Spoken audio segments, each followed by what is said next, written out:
Sebelum kita mendengar firman Tuhan, saya akan membacakan kepada kita yang pembimbing untuk hari ini, terambil dalam Matius pasal 28 ayat 19 sampai yang ke-20. Karena itu pergilah, jadikanlah semua bangsa muridku, dan baptislah mereka dalam nama Bapa dan Anak dan Roh Kudus, dan ajarlah mereka melakukan segala sesuatu yang telah kuperintahkan kepadamu. Dan ketahuilah, aku menyertai kamu senantiasa sampai kepada akhir zaman. Haleluya. Saat ini kita siapkan hati kita untuk mendengar firman Tuhan. Kita akan Tuhan, kasih setiamu yang kurasakan Tuhan, lebih dari Yesus.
Kudus-Mu bergeraklah saat ini, hadirlah di dalam hati setiap kami, supaya firman yang kami dengar dan firman yang ditaburkan tidak akan kembali dengan sia-sia, tapi kami membawa sesuatu yang berharga yang dapat kami aplikasikan, praktekkan dalam hidup ini sebagai rasa syukur kami di hadapan-Mu. Terima kasih Bapa, di dalam nama Tuhan Yesus kami berdoa dan menyembah. Di dalam nama Tuhan Yesus kami berdoa. Amin. Shalom. Ini monitor ya? Halo. Ya. Saya seperti tidak mendengar suara saya sendiri gitu ya. Ya kan perlu monitor. Ya. Bapak Ibu yang dikasih oleh Tuhan, tadi kita nyanyi ada penggalan dengan apakah ku balas Tuhan selain puji dan sembah Kau. Itu jawaban dari lagu yang diciptakan oleh pencipta ini ya kan. Nah, tapi saya mau tanya Bapak Ibu, kalau seandainya Tuhan bertanya kepada kita, dengan apa kau akan membalas kasih-Ku? Dengan apa engkau akan melakukan sesuatu yang berarti bagiku? Kira-kira apa yang Bapak Ibu jawab seandainya Tuhan bertanya kepada kita? Tuhan kan sudah luar biasa ya, menyatakan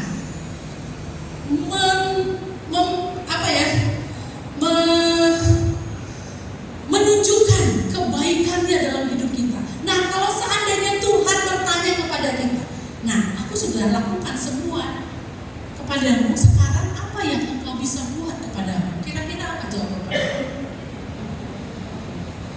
Apa? Banyak, satu aja. Kalau terlalu banyak nanti kita susah ya, satu aja. Apa? Melakukan yang terbaik. Yang terbaik ini pun masih abstrak, terlalu luas. Siapa yang bisa kasih jawaban? Memuji, memuliakan Tuhan, ini yang barusan kita lakukan. Kita mengangkat pujian, kita menyanyi dan lain sebagainya. Tapi ada poin paling terakhir tadi apa Ibu bilang? Melayani Tuhan. Nah, Bapak Ibu yang dikasih oleh Tuhan ya, Bapak Gembala memberikan saya tugas, Bu, nanti kalau di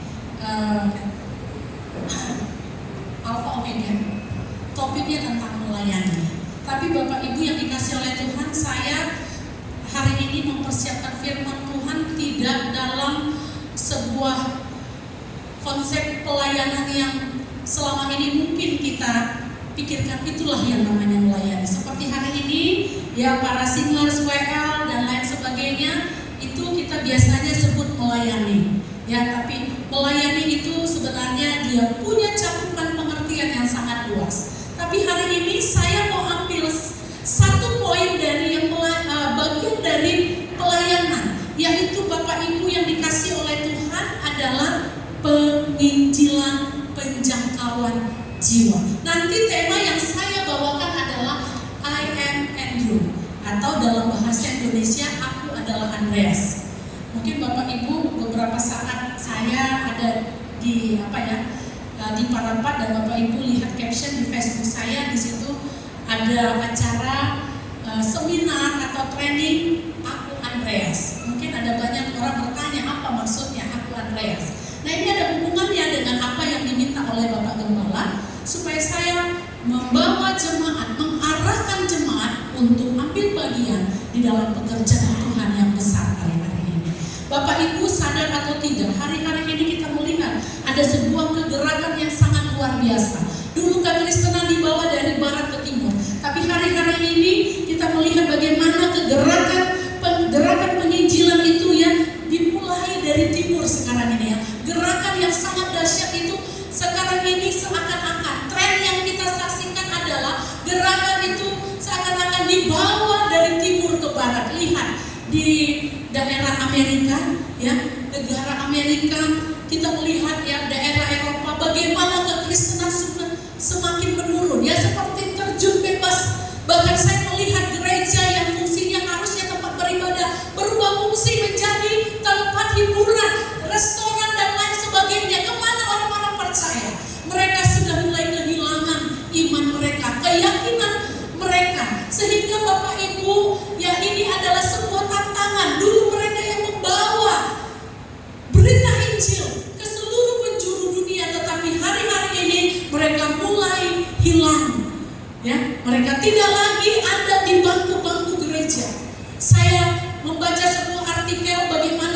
ditutup karena tidak ada lagi orang yang beribadah, hanya 2 orang saja.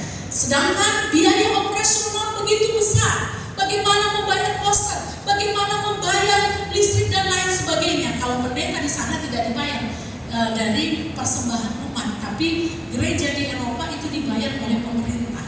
Jadi gembala tugasnya 1 minggu sekali dia hanya berkhotbah di depan mimbar. Kunjungan enggak. Saya punya teman dia berlayanan dari Belanda, pulang dari Belanda, dia bilang begini, Bu, saya itu di sana kayak makan gaji buta. Kenapa kok bisa? Kalau kita di sini pendeta itu mulai dari poster sampai ke mimbar dia kerjakan sendiri. Tapi kalau di sana enggak, pendeta itu hanya setiap minggu 1 kali hadir untuk menyampaikan firman Tuhan. Setelah itu selesai dia sudah.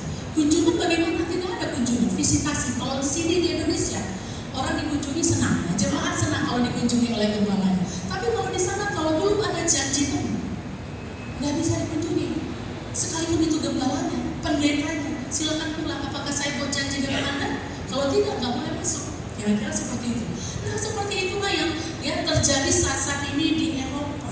Orang sudah mulai dingin dengan yang namanya Tuhan. Orang tidak lagi mau dengar yang namanya kata Tuhan. Mereka tidak perlu Tuhan.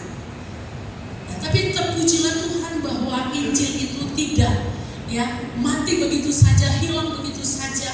Roh Kudus bergerak hari ini. Hari-hari ini kita melihat tren yang terjadi bahwa di Asia, Afrika, dan Amerika Latin itu sangat kencang sekali gerakan penginjilan. Kita melihat di media sosial bahwa ada hujan pertobatan, di mana-mana ada ribuan orang melakukan baptisan massal. Nah, saya belum lihat itu di Indonesia, tapi di India, di negara-negara lain kita melihat bagaimana terjadi pertobatan massal. Dan Bapak Ibu yang dikasihi oleh Tuhan, kita juga bersyukur bahwa tahun ini juga Tuhan sedang menggoncang kota Medan. Katakan amin. Kota Medan ini akan digoncang dengan pertobatan dari orang-orang yang belum mengenal Kristus sampai mereka yang sudah duduk di gereja, tapi mereka tidak betul-betul atau sungguh-sungguh percaya kepada Tuhan, bertobat, menyerahkan diri kepada Tuhan. Itu sebabnya Bapak Ibu saya bersyukur menjadi bagian dari satu komunitas trainer Billy Graham Evangelism Association. Nah, ini adalah sebuah gerakan penginjilan. Kalau Bapak Ibu pernah dengar kata Billy Graham, nah ini adalah seorang penginjil besar. Nah, dia adalah generasi pertama, lalu generasi kedua anaknya, dan sekarang ini akan datang di bulan 6 ini akan diadakan KKR besar. Tapi KKR ini bukan KKR kesembuhan. Bapak Ibu yang orientasinya saya datang ke sana untuk disembuhkan, harapan Bapak Ibu tidak terpenuhi di sini. Saya datang ke KKR supaya saya kaya raya, harapan Bapak Ibu tidak Bapak temui di sini. Tapi KKR ini adalah KKR di mana orang-orang akan digiring, di mana orang-orang akan dibawa untuk mengenal Yesus Kristus sebagai Tuhan dan Juru Selamatnya, dan bertobat memiliki hidup yang baru di dalam Tuhan. Ini yang diperlukan hari-hari ini Bapak Ibu. Kalau kita kaya, miskin menjadi kaya, orang dunia pun tahu. Dan dunia pun bisa memberikan itu. Tinggal pergi kita ke Gunung Kawi sana, berikan sesajen, berikan sesembahan kepada setan, dia bisa berikan itu. Tetapi Bapak Ibu, bagi kita anak-anak Tuhan, bukan itu lagi orientasi kita, bukan itu lagi tujuan kita. Tapi bagi kita anak-anak Tuhan adalah bagaimana hidup saya ini berubah, bagaimana saya ini ada di dalam pertobatan, sungguh-sungguh percaya bahwa saya adalah milik Kristus. Kalau saya mati, maka surga menjadi tempat bagi saya.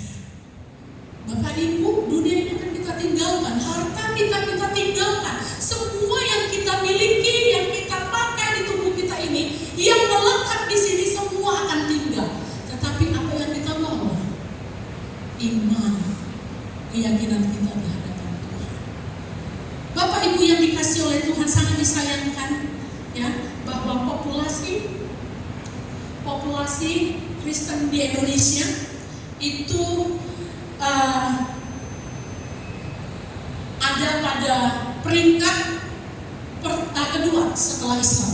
Jumlahnya itu adalah 20,7 juta jiwa. Banyak nggak?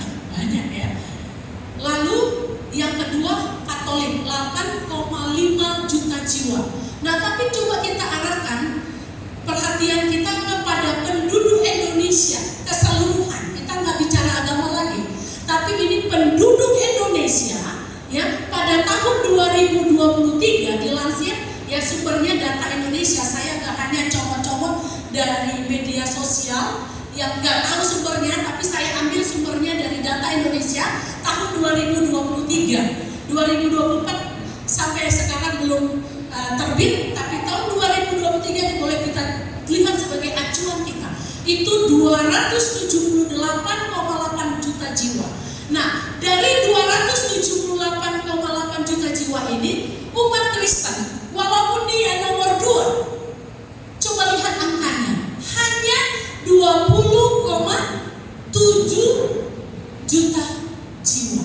Sangat kecil sekali bila dibandingkan dengan angka 278,8. Bandingkan Bapak Ibu. Sangat kecil sekali. Nah, untuk itu Bapak Ibu yang dikasihi oleh Tuhan, melihat angka yang demikian sangat jauh jaraknya. Artinya kita punya sebuah PR. Dengan angka ini apa yang mau kita buat?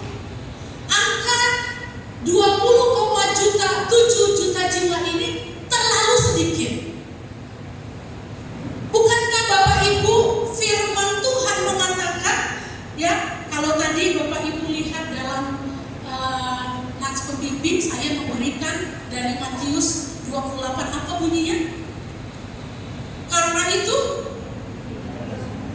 pergilah, jadikanlah semua bangsa murid. Bapak Ibu yang dikasihi oleh Tuhan, bahwa Tuhan punya fokus, Tuhan punya konsentrasi di satu titik yang sangat penting. Bagi setiap orang percaya, Tuhan punya hati untuk menyelamatkan jiwa-jiwa. Katakan pada kiri kananmu, Tuhan punya hati untuk menyelamatkan jiwa-jiwa. Ingatkan kiri kananmu.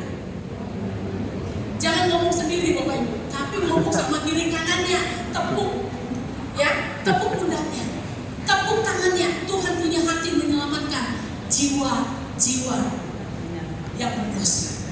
Bapak Ibu yang dikasihi oleh Tuhan, kalau demikian Tuhan punya hati menyelamatkan orang-orang yang berdosa, orang-orang yang ada dalam kegelapan. Maka Bapak Ibu sebagai orang percaya, inilah yang harusnya juga menjadi fokus kita. Katakan amin. Ya, fokus kita hari ini bukan kepada dari miskin menjadi kaya, dari sakit menjadi sembuh, tetapi bagaimana mereka dibawa keluar dari kegelapan menuju terangnya yang ajaib. Itulah artinya gereja. Kita semua adalah kumpulan-kumpulan gereja. Kita semua adalah kumpulan orang-orang percaya yang diminta oleh Allah. Karena itu, pergilah, jadikanlah semua bangsa muridku. Inilah tugas dan panggilan kita bersama orang-orang yang percaya. Bagaimana kita menutupi angka tadi? Itu kita buat paling tidak setengahnya. Ini belum ada. Kalau kita presentasikan, siapa yang jago matematika di sini? 278,8 juta dibagi, ya, atau dikali berapa tadi, yang 20 kali 7 begitu. Saya nggak begitu jago matematika. Berapa persen? Siapa yang jago matematika sini? Yang cepat. Berapa persen itu? Mungkin kita bangga, oh, Kristen Protestan itu punya nomor urut 2 di Indonesia ini. Kita cukup bangga, lalu kita leha-leha, nggak lakukan apa lagi karena angka 2 tadi. Tapi kalau kita lihat dari segi jumlah secara mayor, maka kita melihat betapa sedikitnya jumlah kekristenan. Itu sebabnya kita masih punya PR yang besar. Ada begitu banyak ladang yang luas yang perlu kita garap, yang perlu kita olah, yang perlu kita bawa mereka, kita rebut mereka supaya mereka mengenal Yesus Kristus. Bapak Ibu yang dikasihi oleh Tuhan, mungkin Bapak Ibu, sudahlah, yang penting suamiku, istriku, anak-anakku dari gereja. Yang penting namboruku, tulangku udah di gereja. Perkara orang lain masih di luar, masih gelap, itu bukan urusan. Banyak kan begitu, ya, orang-orang yang cari nyaman, di mana dia tidak lagi peduli, dia tidak lagi aware dengan orang-orang di luarnya. Yang penting saya. Bapak Ibu yang dikasihi oleh Tuhan, bahwa bukan hanya amanat agung yang Tuhan sekarang mau sampaikan kepada kita, tapi ada satu yang saya mau bilang ini apa ya? Kalau saya bilang kutukan ya terlalu kasar. Tapi ada ganjaran bagi setiap orang yang sudah percaya, tapi dia tidak berbuah, dia tidak melayani, dia tidak mencari jiwa-jiwa dibawa kepada Tuhan. Firman Tuhan dalam kitab Matius pasal 3 ayat 10 dibilang apa? Kapak telah tersedia pada akar pohon, dan setiap pohon yang tidak menghasilkan buah yang baik pasti dibuang dan ditebang ke dalam api. Sekarang ini banyak gereja, banyak orang-orang duduk di gereja, melayani Tuhan luar biasa, tapi hanya sebatas itu. Mereka tidak bisa berbuat lebih luas dari itu. Mereka cukup puas hanya menjadi WL di gereja. Mereka hanya cukup puas menjadi singers di gereja. Mereka cukup puas untuk menjadi pemain musik di gereja. Saya kemarin tersentak oleh satu pernyataan seorang bapak. Kami di dalam chat WA, saya berkata, Pak, saya kalau terkenang masa yang lalu, kita bersama-sama melayani di gereja, bagaimana kami membawa Bapak, mengirim Bapak untuk mengenal Kristus, dan jimat-jimat yang mengikat Bapak selama itu membuat Bapak tidak bisa bebas menjadi orang yang berkemenangan, tapi Bapak sudah menjadi orang yang menang. Saya rindu saat-saat itu. Maksudnya saya sedang melayani Bapak ini. Bapak ini sudah tidak lagi berjemaat di gereja kami, dan saya rindu untuk menjangkau kembali. Nah, jadi apa yang dia katakan? Saya bersyukur sekalipun dia tidak lagi jadi jemaat kami, ternyata dia bertumbuh lebih daripada apa yang saya bayangkan. Dia berkata, Ibu, melayani itu jangan Ibu persempit dalam sebuah kotak gereja. Melayani itu luas. Di luar saya, di luar sana, saya melayani Tuhan sesuai dengan profesi yang ada pada saya. Saya nggak perlu ngomong dengan Ibu apakah saya melayani atau tidak, tapi saya melayani, memberi yang terbaik kepada orang lain. Benar, saya bersyukur untuk itu. Nah, Bapak Ibu, jangan dianggap bahwa kita sudah menghasilkan buah apabila kita menjadi majelis yang setia di dalam sebuah gereja, menjadi pelayan di dalam sebuah kotak yang namanya gereja. Tapi Bapak Ibu, tujuan Tuhan bukan di sini saja, tapi tujuan Tuhan ada di luar sana. Yang lebih besar ada di luar sana. Jiwa-jiwa di luar sana itu sedang ada di dalam kegelapan, dan Tuhan mau kita bergerak keluar. Jangan sibuk hanya di dalam gereja, mengurusi sesama anggota gereja, yang pada akhirnya Bapak Ibu sadar atau tidak, kadang-kala banyak bentrok di sini. Karena apa? Kita muter-muter di dalam. Kita menjadi orang yang statis secara rohani. Tapi hari ini, ya, firman Tuhan mengatakan kepada kita semua, pergi, jadikanlah semua bangsa murid. Artinya apa, Bapak Ibu? Kita punya satu tugas bersama. Tugas ini bukan tugas gembala sini. Tugas ini bukan tugas majelis semata. Tugas ini bukan hanya tugas pelayan, tapi tugas ini adalah tugas kita semua. Katakan kepada diri sendiri, tugas penginjilan adalah tugas saya. Ya, tugas saya, tugas kita bersama, orang-orang yang telah ditebus di dalam nama Tuhan. Bagi kita yang mau berleha-leha, tidak mau ambil pusing dengan itu, ingat apa yang disampaikan oleh firman Tuhan Matius 3 ayat 10 tadi.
belajar lebih dalam lagi untuk mengenal Tuhan.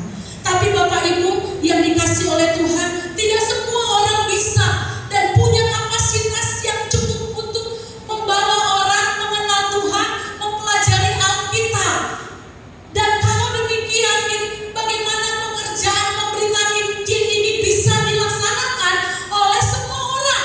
Dikatakan amanat agung ini bukan hanya ditujukan kepada orang-orang yang melayani Tuhan, tetapi amanat agung ini ditujukan kepada semua orang, baik anak-anak, remaja, orang tua, dewasa, sampai manula. Ini menjadi tanggung jawab kita bersama. Nah, kalau demikian, bagaimana kita bisa melakukannya? Terkait dengan kapasitas yang masing-masing miliki. Ada orang punya karunia mengajar, tapi dia gak punya karunia mengajar. Ada karunia orang menyembuhkan, tapi dia tidak punya karunia untuk berkhotbah dan lain sebagainya. Setiap orang punya karunia-karunia. Tapi Bapak Ibu, ada satu hal yang tidak membuat kita menjadi berbeda. Bahwa amanat agung ini bisa kita kerjakan. Semuanya, semua lapisan bisa melakukannya. Yaitu, Bapak Ibu, kalau tadi temanya saya berikan, aku Andreas.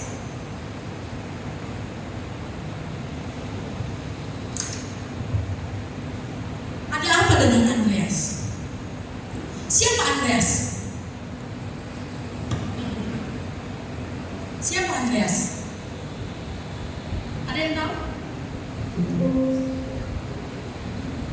Halo? Andreas siapa? Hah? Iya, salah satu murid Tuhan Yesus. Nah, sekarang kita lihat dulu ya fakta-fakta tentang Andreas. Dia adalah salah satu murid Tuhan Yesus. Boleh next? Andreas adalah salah satu murid Yesus. Ya, fakta mengenai Andreas. Andreas adalah rasul yang tidak diperhitungkan sebagai 3 besar, 3 orang murid yang terdekat dengan Yesus. Siapa murid terdekat dengan Tuhan Yesus? Petrus, Yohanes, satu lagi Yakobus, Judas. Ya, Yakobus. Nah, Andreas adalah rasul yang tidak diperhitungkan sebagai 3 besar, yaitu 3 orang murid yang terdekat dengan Yesus. Next. Andreas bukan pula rasul yang dikenal karena karya tulisnya seperti Matius, Paulus, Petrus, Yohanes, dan Yakobus. Terus,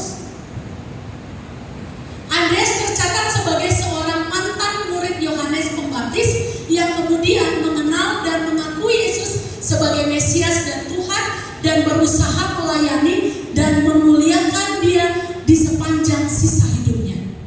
Terus, Andreas adalah saudara Simon Petrus. Arti nama Andreas dalam bahasa Yunani adalah jantan atau laki-laki. Oke, itu sudah 21 ya? Oke, terima kasih. Nah, Bapak Ibu, itu sedikit tentang ulasan fakta-fakta tentang Andreas. Tadi saya mengajak kita semua untuk melihat satu tugas yang diberikan Tuhan kepada kita, yaitu pergi, jadikanlah semua bangsa muridku. Ini bukan sesuatu yang mudah, Bapak Ibu. Ini gak mudah.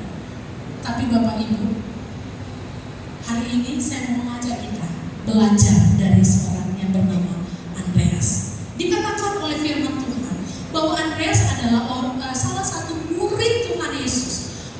Murid Tuhan Yesus yang tidak populer. Murid Tuhan Yesus yang tidak pintar berkhotbah seperti Petrus. Bapak Ibu tahu bahwa Petrus ini siapa yang bawa dia mengenal Kristus? Andreas. Bapak Ibu bisa buka firman Tuhan nanti ya di dalam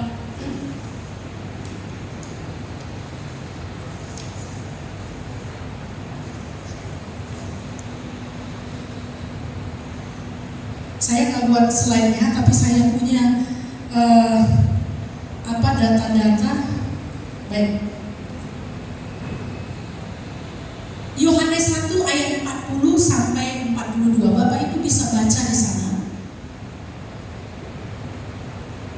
Lalu Yohanes 6 ayat 8 itu kisah tentang Yesus memberi makan 5 mukjizat, 5 roti dan 2 ikan. Lalu nanti kita melihat bagaimana Andreas juga sangat begitu bersemangat, begitu luar biasa memikirkan orang-orang yang belum mengenal Tuhan, bagaimana mereka yang masih dalam kegelapan itu bertemu dengan Tuhan Yesus. Andreas ini awalnya adalah salah satu dari murid Yohanes Pembaptis, tapi pada satu pertemuan dengan Tuhan Yesus, akhirnya Andreas ini ikut Tuhan Yesus. Nah, ketika dia sudah ketemu dengan Tuhan Yesus, hatinya tergerak oleh belas kasihan. Bagaimana bukan hanya dia yang bersuka cita karena bertemu dengan Tuhan Yesus, mengenal Yesus Kristus, tetapi dia juga rindu saudaranya, yaitu Simon Petrus. Simon Petrus itu dibawa untuk mengenal Kristus. Baca Yohanes 1 ayat 40 sampai 42. Jadi Andreaslah yang dipakai, ya. Andreaslah yang membawa Simon Petrus untuk percaya Yesus.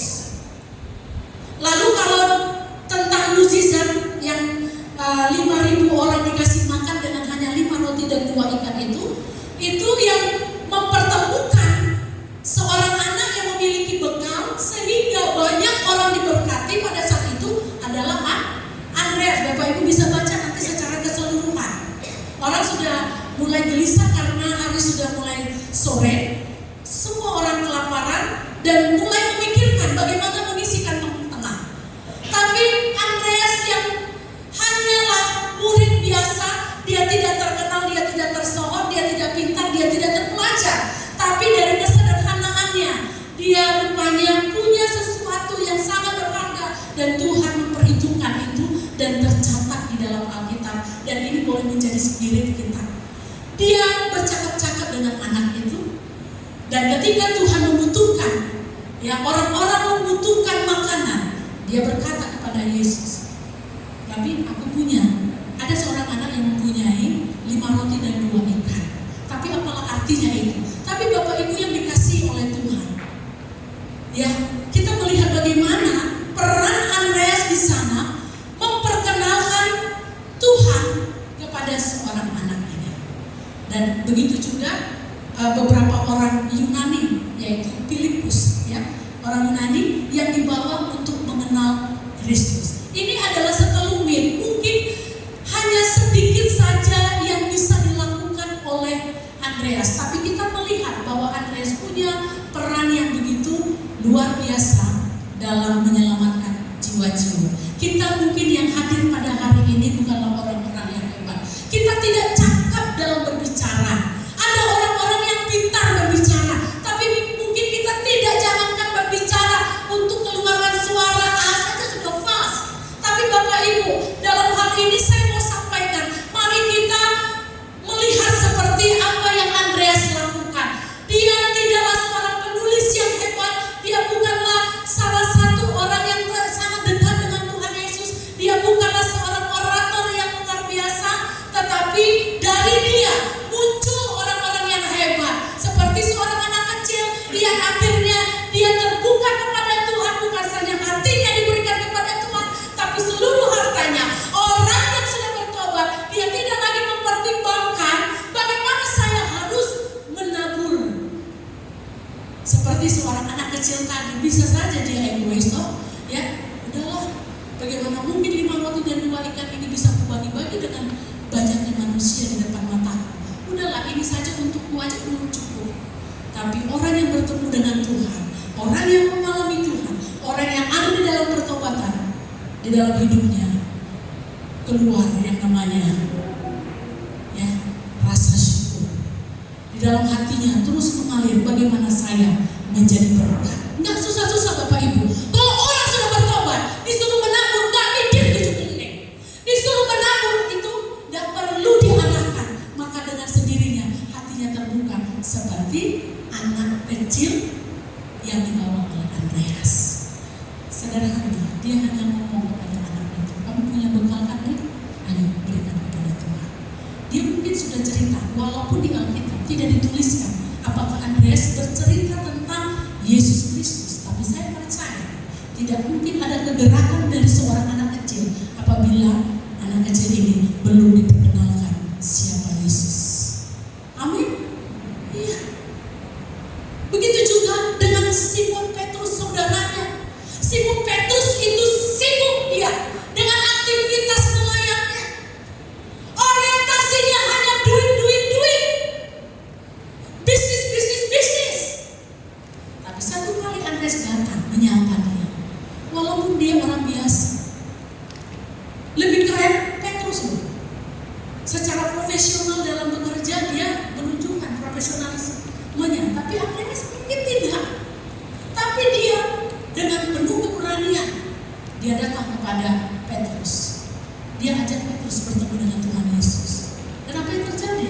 Ketika Petrus bertemu dengan Tuhan Yesus bilang, namanya diubahkan.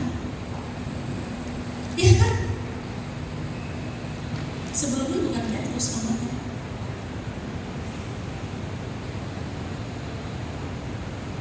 Bahkan apa?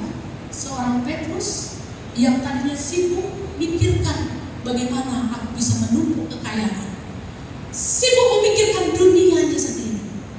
Tapi ketika dia bertemu dengan Tuhan Yesus, hidupnya berubah. Ketika dia bertobat menyerahkan hidup kepada Tuhan, orientasinya bukan lagi dunia, tapi orientasinya bagaimana semua orang dibawa, digiring datang kepada Tuhan. Sehingga ketika dia bertobat, Bapak Ibu, pertama 3.000 jiwa bertobat, 5.000 jiwa bertobat. Sekali berkorban Bapak Ibu. Kalau orang sudah bertemu dengan Tuhan Yesus itu luar biasa Bapak Ibu. Impartasinya, kuasanya. Apa yang disebutkan oleh firman Tuhan tadi dalam Amanat Agung itu? Ayat paling belakang. Sama-sama kita sebutkan ya. 1, 2, 3. Ya, karena itu ayo lihat Alkitabnya, nggak bisa tampil di sini. Sama-sama ya, dengan keras boleh berdiri biar kita semangat. 1, 2, 3, ya. Karena itu pergi jadikanlah semua bangsa muridku dan ajarlah mereka melakukan segala sesuatu yang telah kuperintahkan kepadamu. Dan ketahuilah, aku menyertai kamu senantiasa sampai kepada akhir zaman. Bapak Ibu yang dikasih oleh Tuhan, ada bagian terakhir dari ayat 20 dikatakan, dan ketahuilah aku menyertai kamu senantiasa kepada akhir zaman. Artinya apa Bapak Ibu? Bukan penyertaan saja di mana Allah hadir bersama-sama dengan kita, tetapi penyertaan ini berbicara tentang sebuah kuasa yang ada di dalam diri orang percaya ketika dia pergi melayani, ketika dia melakukan tugas amanat agung ini.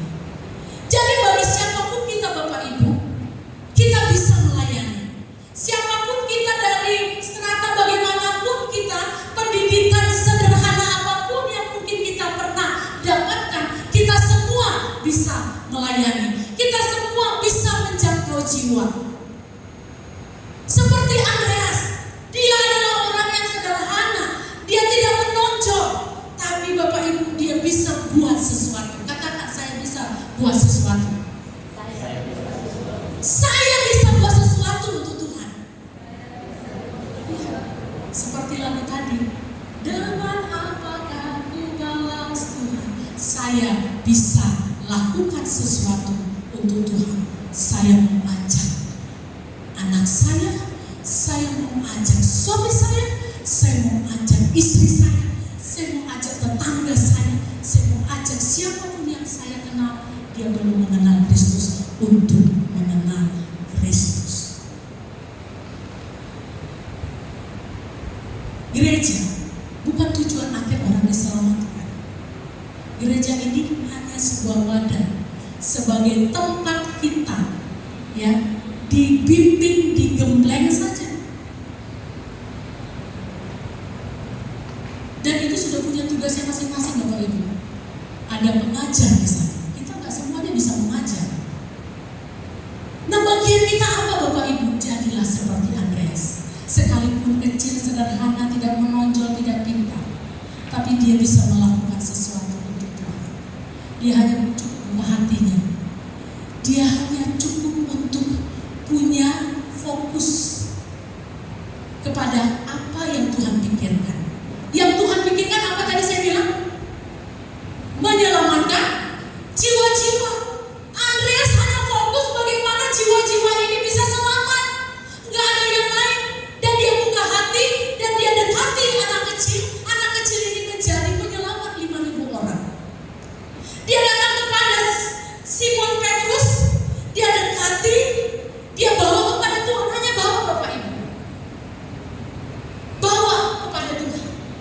Urusan selanjutnya bagaimana si Petrus ini bisa bertumbuh mengenal Tuhan, tahu firman lebih dalam lagi, itu sudah menjadi bagiannya siapa? Tuhan Yesus. Bagian Andreas adalah membawa Petrus. Nah, Petrus akhirnya menjadi seorang pengkhotbah yang luar biasa. Bapak Ibu, kita semuanya bisa menjadi seperti Andreas. Amin.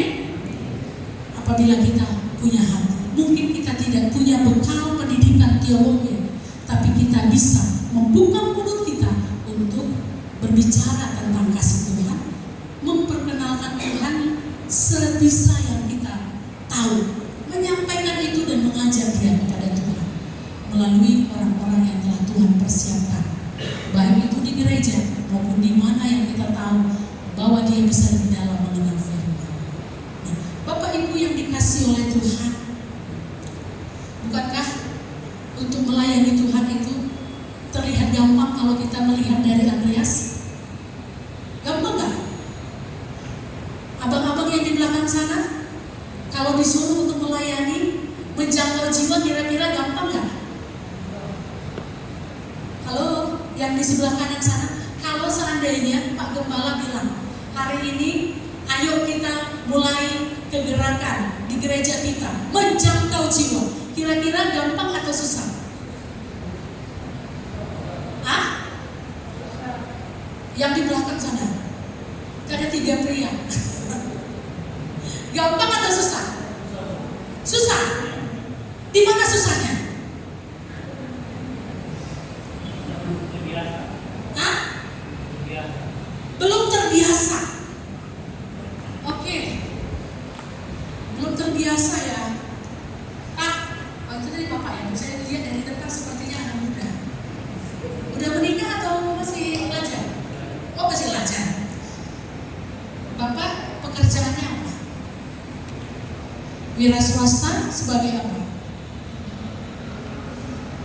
Sales apa?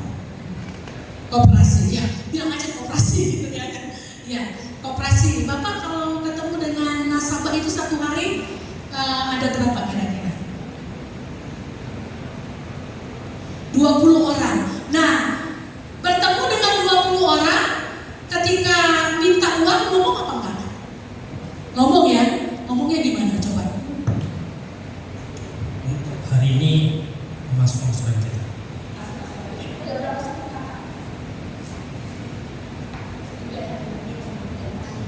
Hari ini masuk angsuran kita. 3 suku kata. Tapi saya percaya kalau ketemu dengan nasabah nggak cukup dengan kalimat itu saja yang diucapkan. Ya Bu, apa kabar? Hari ini luar biasa ya Bu.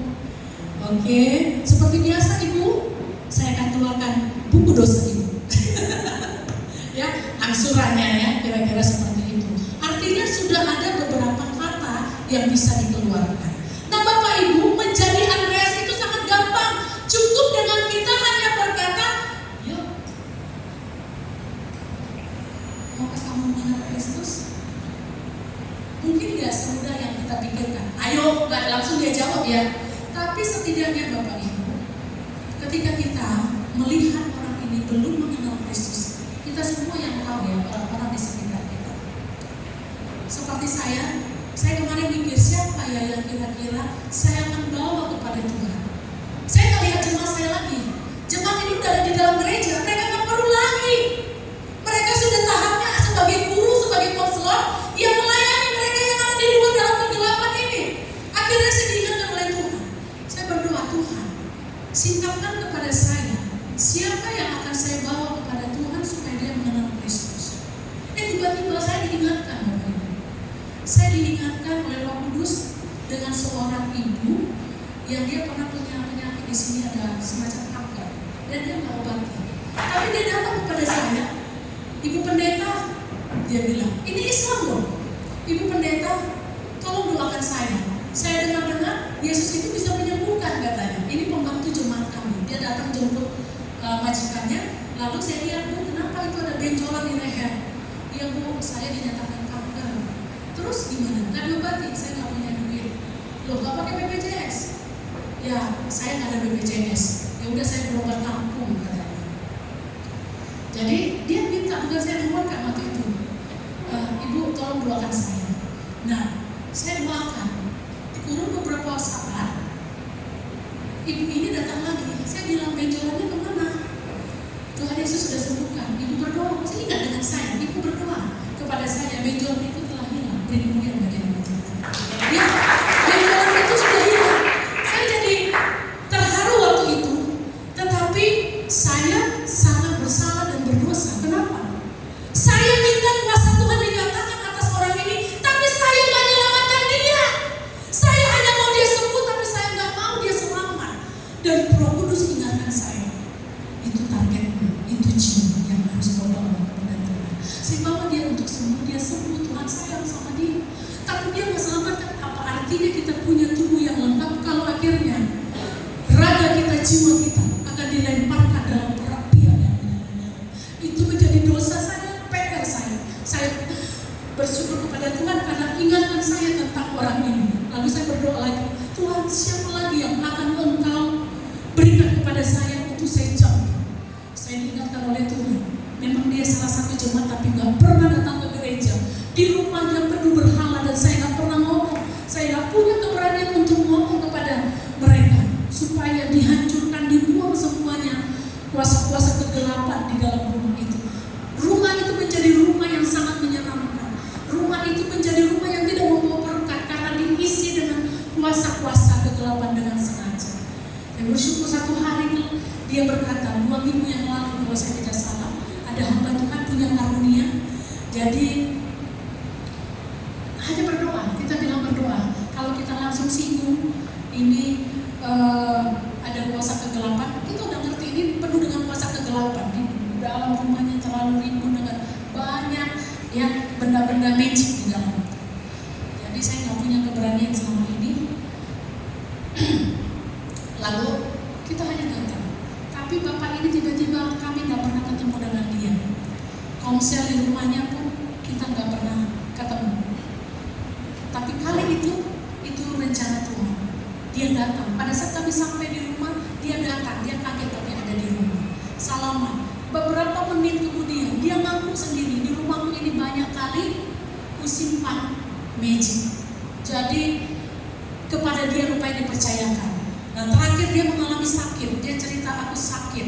Ada memang rencana saya mau kembalikan lagi ke kampung sana. Mereka punya tubuh mau kembalikan ke sana. Tapi kalau dikembalikan di sana, takutnya diambil oleh saudara-saudara. Dan itu ternyata sudah ditaksir ada orang yang membeli dengan angka 5 miliar. Dan itu dia nggak mau itu dijual pada akhirnya. Saya bilang kalau mau dijual ya biarkan, atau kita musnahkan dalam nama Yesus, kita doakan itu. Tapi dia nggak bersedia di situ. Nah Bapak Ibu, ini Bapak ini mau keluar, tapi sekarang ini ya apa kita bilang ya, mungkin iblis atau apalah itu ya, sekarang sedang mengincar anaknya. Ini anaknya sekolah sarjana hukum, anaknya pintar, dan saya takut nanti anak ini jadi dukun, bukannya jadi hakim. Saya bilang kita harus putuskan ini dalam nama Yesus. Dan belum terbuka untuk itu. Ya, bagian saya adalah berdoa dan saya diingatkan, kamu tidak usah repot memikirkan menyerahkan dia, membuang semua jimat-jimatnya. Bagianku adalah berdoa kepada dia supaya dia menerima Kristus, bahwa dia mengenal Kristus. Ketika seseorang sudah mengenal Kristus, menerima Kristus dalam hatinya, kita nggak usah repot-repot, dia dengan sendirinya akan menyerahkan semua itu. Bapak Ibu, saya menemukan 3 nama sudah. Saya berdoa bergumul. Bapak Ibu, susah nggak kita untuk melakukan tugas ini? Nggak susah. Seperti abang tadi kepada nasabah ngomong sudah berapa kalimat bisa. Berarti kita ngomong kepada orang-orang yang belum mengenal Kristus itu bukan sesuatu yang sulit apabila kita buka hati. Tapi terlebih dahulu letakkan di bawah kaki Tuhan. Berdoalah supaya Tuhan yang membawa kita, supaya Tuhan yang mengarahkan kita kepada orang-orang yang telah Tuhan persiapkan untuk diselamatkan. Amin. Ya, banyak di sekitar kita, bahkan mungkin di samping kita. Suami kita selama ini nggak pernah kita sentuh dengan kabar sukacita, kabar keselamatan dari Yesus Kristus. Hari ini beranikan diri. Hari ini beranikan dirimu untuk berkata. Kalau tidak berani berkata, mulailah dengan doa di kaki Tuhan supaya dia diselamatkan. Amin. Ada di sini ibu-ibu yang suaminya tidak hadir datang ke gereja, nggak pernah ke gereja. Kalau ada, ini tugas kita. Ada di sini bapak-bapak yang istrinya tidak datang ke gereja, tidak mau mengenal Tuhan, dibuat bagaimanapun, yang nggak bergeming. Ada? Nggak ada. Berarti puji Tuhan, semua yang di sini sudah diselamatkan. Tepuk tangan untuk kita semua. Ya. Nah, kalau begitu, di sini sudah tidak ada, berarti di luar sana banyak. Di luar sana siapa yang bertugas untuk jangkau mereka, bawa mereka, pegang tangan mereka, ya, rangkul mereka, bawa kepada Kristus. Siapa yang bersedia? Siapa yang bersedia? Amin. Ya. Kalau Bapak Ibu bersedia, Bapak Ibu, saya mau mengajak kita nanti, karena sesi ini nggak cukup, saya mau mengajak kita nanti setelah ibadah ini untuk sebentar bincang-bincang terkait dengan apa yang saya katakan. Di bulan 6 kita akan ada event yang sangat besar. Diperkirakan 20.000 jiwa akan datang ke sana, dan kita bersama-sama menarik jiwa-jiwa itu, membawa jiwa-jiwa itu, merangkul jiwa-jiwa itu datang kepada Tuhan. Nah, jiwa-jiwa yang kita doakan mulai dari sekarang, yang kita dekati, yang kita rangkul mulai dari sekarang itu, akhirnya akan menjadi jiwa-jiwa yang akan tertanam di gereja ini. Amin. Puji nama Tuhan. Mari kita sama-sama berdoa. Namun sebelumnya kita naikkan pujian, beriku hati seperti hatimu. Saya undang singers WL untuk maju ke depan. Kita akan meminta Tuhan untuk memberikan hati, fokus yang sama seperti dia. Dia punya hati, dia punya fokus, jiwa-jiwa diselamatkan. Itu sebabnya dia datang, turun dari surga, datang ke dunia. Tujuannya hanya supaya kita semua diselamatkan, kita memperoleh hidup yang kekal. Tuhan Yesus tidak lagi bersama-sama dengan kita. Itu sebabnya dia memberikan amanat agung kepada setiap orang yang percaya, supaya kita pergi dan merangkul, merampas jiwa-jiwa yang terhilang di luar sana untuk datang kepada Tuhan Yesus. Kita tidak tahu orang-orang yang kita bawa, orang-orang yang kita doakan, satu hari kelak mereka menjadi orang-orang yang hebat di negeri ini. Mereka menjadi pengkhotbah-pengkhotbah, pelayan-pelayan Tuhan, penginjil-penginjil yang luar biasa, yang dapat membawa orang-orang yang tadinya belum mengenal Tuhan sampai kepada titik yang luar biasa.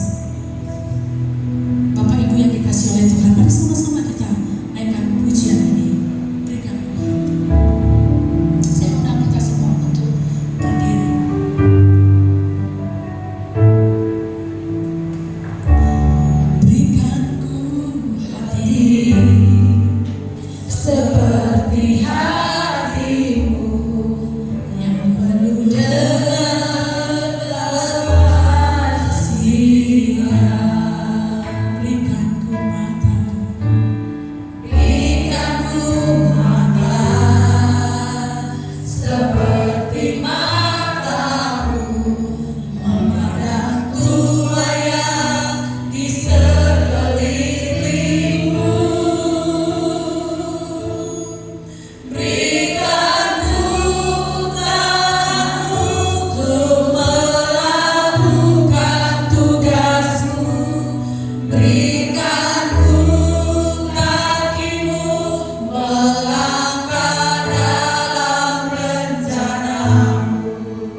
bagi setiap kami orang yang percaya adalah bagaimana kami punya fokus yang sama seperti itu. Engkau punya hati untuk melihat jiwa-jiwa yang terhilang. Engkau punya hati untuk melihat jiwa-jiwa yang menuju kegelapan dan maut yang gelap. Dan ini menjadi tugas kami ya Bapa. Saat ini kami telah melihat bahwa ladang itu telah menguning siap untuk itu. Dan biarlah kami orang-orang yang ada di gereja tidak hanya puas dengan kegiatan-kegiatan agama kami, tapi kami melihat bahwa ada satu tugas yang besar. Ada sebuah panggilan yang sangat besar, yaitu menjangkau jiwa-jiwa yang terhilang. Seperti Andreas, sekalipun mungkin dia adalah orang biasa, tidak termasuk hitungan atau bilangan murid-murid yang luar biasa, tetapi dia mengambil bagian, walaupun sederhana, dia mengambil bagian terpenting membawa jiwa-jiwa itu kepada Tuhan. Dan biarlah kami juga demikian Tuhan. Di tempat ini kami akan melihat tuayan itu akan Tuhan berdatangan ke tempat ini, akan dibentuk di tempat ini, akan dipimpin di tempat ini lebih dalam lagi untuk mengenal Tuhan. Dan ada tugas kami masing-masing semua yang ada sebagai orang-orang yang telah diselamatkan, untuk mengajak mereka, untuk mendoakan mereka, untuk merangkul mereka, menjadi sahabat bagi mereka, sehingga mereka boleh melihat kehadiran Yesus Kristus di dalam diri mereka.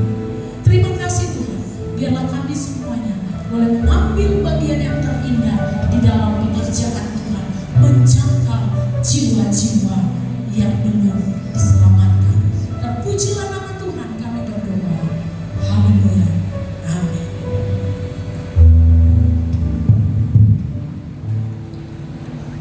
Kami persilakan duduk kembali. Terima kasih untuk kebenaran firman Tuhan bagi kita semua. Biarlah firman Tuhan yang telah diberitakan kepada kita, karena kita telah memutuskan untuk ikut Yesus, maka kita punya tugas yang mulia, yaitu menjangkau jiwa-jiwa yang ada. Amin. Baik Bapak Ibu,